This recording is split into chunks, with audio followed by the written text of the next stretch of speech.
गोष्ट आहे इंग्रजांच्या काळातली. मुंबईतल्या एका गॅरेजमध्ये एक भालचंद्र नावाचा चुणचुणीत मुलगा काम करत होता. मूळचा सांगली जिल्ह्यातल्या तासगावचा. घरची परिस्थिती हलाखीची होती. शिक्षण 6वी नंतरच सोडायला लागलेलं. पण व्यवहारात राहून आयुष्याची शाळा त्याला चांगलीच शिकायला मिळाली होती. त्यांचं संपूर्ण नाव भालचंद्र दिगंबर गरवारे. त्यांना सगळे आबाच म्हणायचे. कोणाच्या तरी मदतीने ते मुंबईला आले. खिशात एक रुपया नव्हता किंवा गहाण ठेवायला लोटाही नव्हता. कसं बसं गॅरेजमध्ये त्यांनी गाड्या दुरुस्तीचं काम शिकून घेतलं. काही दिवसातच ते त्यात पारंगत बनले. ते जात्याच हुशार होते, शिवाय त्यात जिद्दीपणाची भर पडली होती. आयुष्यभर ग्रीसमध्ये हात काळे करायचे नाहीयेत हे ठरवूनच ते आले होते. गॅरेजमध्ये राहून त्यांना गाड्यांची पारख आली होती. वयाच्या 17व्या वर्षी जुन्या गाड्यांच्या खरेदी विक्रीचे ते एजंट बनले. नुकताच भारतात 4 चाकी मोटारींचं पेव फुटलं होतं. अजून आपल्याकडे कार्स बनत नव्हत्या. युरोपमध्ये बनणाऱ्या गाड्या, विशेषतः सेकंड हँड कारलाच प्रचंड मागणी होती. गरवारे यांनी हे मार्केट सर्वात आधी ओळखलं होतं. तोंडात साखर आणि अपार मेहनत करायची तयारी यामुळे अगदी थोड्याच दिवसात या सेकंड हँड गाड्यांच्या विक्रीमध्ये त्यांनी जम बसवला. 6वी नापास भालचंद्र यांना आता सगळे आबासाहेब गरवारे म्हणून ओळखू लागले. आबासाहेबांनी मुंबईतल्या गिरगावमध्ये डेक्कन मोटर एजन्सी स्थापन केली. गाड्या विकता विकता सोबत मोटारीचे स्पेअर पार्ट्स, टायर वगैरेची विक्री सुरू केली. प्रामाणिकपणा, सर्व्हिसची खात्री यामुळे मोठमोठ्या उद्योगपतींपासून ते राजकारण्यांपर्यंत अनेक जण कार घ्यायची झाली तर आबासाहेबांकडे येऊ लागले. धंदा प्रचंड वाढला. पुढे पुढे तर महाराष्ट्रातले सगळे संस्थानिक राजे महाराजे आलिशान गाड्या गरवारेंकडूनच घेत असत. आबासाहेबांनी 1937 साली गरवारे मोटर्स लिमिटेड नावाची कंपनीही स्थापन केली. मुंबईत गुजराती, पारसी, मारवाडी उद्योगपतींचा वर्चस्व असलेल्या काळात पहिल्यांदाच एक मराठी माणूस आपल्या व्यवसायाच्या निमित्ताने छाप पाडत होता. जॅग्वार आणि लॅगोंडास सारख्या परदेशी बनावटीच्या गाड्या युरोपातून आयात करणारे गरवारे यांना एकदा प्रत्यक्षात तिथे जाऊन ते मार्केट पाहण्याची इच्छा होती. त्यांचं नाव मुंबईत मोठं झालंच होतं, पण आता तर इंग्लंडवारी सुद्धा करायचं त्यांच्या डोक्यात आलं. एक वेळ मुंबईला येण्यासाठी खिशात पैसे नसलेले आबासाहेब सेकंड हँड गाड्या खरेदी करण्यासाठी लंडनला निघाले. तो काळ दुसऱ्या महायुद्धाच्या धामधुमीचा होता. हिटलरच्या जर्मनीचा जोर वाढला होता.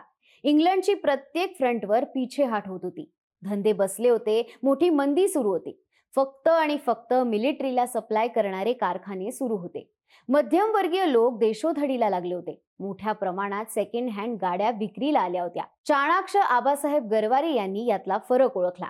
त्यांनी सेकंड हँड गाड्या तर घेतल्याच, शिवाय तिथल्या प्लॅस्टिक बनवणाऱ्या उद्योगपतींकडून कंपन्याही विकत घेतल्या. अतिशय कमी भावात हा व्यवहार झाला. यात गरवारे यांनी प्रचंड नफा कमवला. नफ्यापेक्षाही इंग्लंडच्या गुलामीत अडकलेल्या भारतातला एक उद्योगपती त्यांच्या देशात येऊन त्यांच्याच कंपन्या विकत घेतोय हे चित्र पहिल्यांदाच दिसत होतं. नंतर आबासाहेब गरवारे प्लॅस्टिक उद्योगातही उतरले. प्लॅस्टिकचा तेव्हा नुकताच उदय झाला होता. भारतात अजून प्लॅस्टिकचा प्रवेश म्हणावा तितका झालाही नव्हता. दूरदृष्टीच्या आबासाहेबांनी यातही आपलं व्यवसाय कौशल्य सिद्ध केलं आणि प्लॅस्टिक उद्योग एक दूरगामी उद्योग म्हणून ठरवला. दुसऱ्या महायुद्धात नौदलासाठी लागणारी प्लॅस्टिकची बटणं तयार करण्यास त्यांनी सुरुवात केली. यात प्रचंड फायदा झाला. मात्र आबासाहेब इथे थांबले नाही. त्यांनी या उद्योगाचा अभ्यास करून वेगवेगळे प्रोडक्ट्स बनवता येतील का याचा प्रयत्न सुरू केला. त्यांच्या रिसर्च आणि डेव्हलपमेंट मधून nylon yarn, nylon bristles, fishing net, polyester films, synthetic ropes, plastic injection moulding आणि ब्लो मोल्डिंग इत्यादी प्लॅस्टिक उद्योगाशी संबंधित अनेक वस्तूंचं त्यांनी उत्पादन सुरू केलं. Garware motors, Garware nylons, Garware plastics, Garware paints, Garware filament corporation, Garware wall ropes अशा अनेक कंपन्या त्यांनी स्थापन केल्या. एकीकडे दुसरं महायुद्ध सुरू होतं आणि सोबतच भारताचा स्वातंत्र्य लढाही तितक्याच जोरात सुरू होता. गांधीजींच्या नेतृत्वाखाली अख्खा भारत देश स्वातंत्र्य प्राप्तीसाठी रस्त्यावर उतरला होता. देशात चाललेल्या या क्रांतीपासून स्वतःला रोखणं आबासाहेब गरवारे यांनाही शक्य नव्हतं. गांधीजींच्या विचारांचं पाईकत्व त्यांनी स्वीकारलं होतं. गांधीजींनी सांगितलेल्या स्वदेशी आणि कामगार हिताचं त्यांनी आपल्या कंपनीत कटाक्षाने पालन केलं. भारतातल्या उद्योगपतींनी मालक होण्यापेक्षा कंपनीचा ट्रस्टी म्हणून काम पाहावं हा संदेश आबासाहेबांनी तंतोतंत पाळला होता. स्वतः अत्यंत कष्टातून आलेले असल्यामुळे सर्वसामान्य कामगारांबद्दल त्यांना सदैव सहानुभूती होती. नफ्यात मिळालेला मोठा हिस्सा त्यांनी सार्वजनिक संस्थांना, विशेषतः शैक्षणिक कार्यासाठी खर्च केला. 74 पेक्षाही जास्त ट्रस्ट बनवून शाळा, महाविद्यालय, प्रयोगशाळा, ग्रंथालय, व्यायामशाळा इत्यादींसाठी त्यांनी अनेक देणग्या दिल्या. शिक्षण क्षेत्रातलं त्यांचं योगदानही मोलाचं राहिलंय. त्यांच्या प्रयत्नांमुळे मुंबई विद्यापीठाअंतर्गत university of career education development आणि महिलांसाठी सांगली इथल्या श्रीमती मथुबाई गरवारे महाविद्यालय अशा अनेक शैक्षणिक संस्था स्थापन करण्यात आल्या. पुणे महाराष्ट्र एज्युकेशन सोसायटीला त्यांनी भरीव आर्थिक मदत दिली.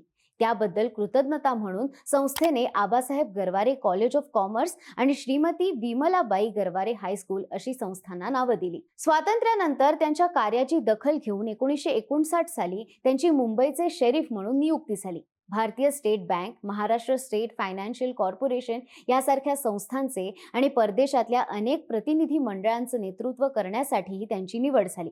भारतीय बिझनेस आणि फायनान्स क्षेत्रात त्यांचा शब्द महत्त्वाचा मानला जायचा. त्यांना आर्थिक अभ्यास संस्थेतर्फे उद्योग रत्न पुरस्कारही प्रदान करण्यात आला. परिस्थितीमुळे शिक्षण पूर्ण न करू शकलेल्या आबासाहेब गरवारे यांना पुणे विद्यापीठाने 1989 साली सन्माननीय डी.लिट ही पदवी प्रदान केली. यापूर्वी भारत सरकारने त्यांना पद्मभूषण हा पुरस्कार देऊन त्यांचा सन्मान केला होता. त्यांच्या स्मरणार्थ पुण्यातल्या डेक्कन जिमखाना इथे उभारलेल्या पुलालाही त्यांचं नाव देण्यात आलं. 2 नोव्हेंबर 1990 रोजी त्यांचं निधन झालं. पुढे त्यांच्या जन्मशताब्दी निमित्त भारतीय डाक विभागाने त्यांचं टपाल तिकीट जारी केलं. गॅरेजमध्ये काम करणारा माणूस एक प्रचंड मोठा उद्योग समूह उभारू शकतो आणि फक्त पैशानेच नाही तर कर्तृत्वाने देशाच्या अर्थव्यवस्थेमध्ये मोठा वाटा उचलण्याची ताकद निर्माण करू शकतो, हे आबासाहेब गरवारे यांच्याकडे पाहिल्यावर लक्षात येतं. ही स्टोरी तुम्हाला कशी वाटली आम्हाला कमेंट करून नक्की सांगा आणि अशाच भन्नाट माणसांच्या भन्नाट गोष्टी पाहण्यासाठी बोल्ड व्हिडिओ चॅनल पाहत राहा.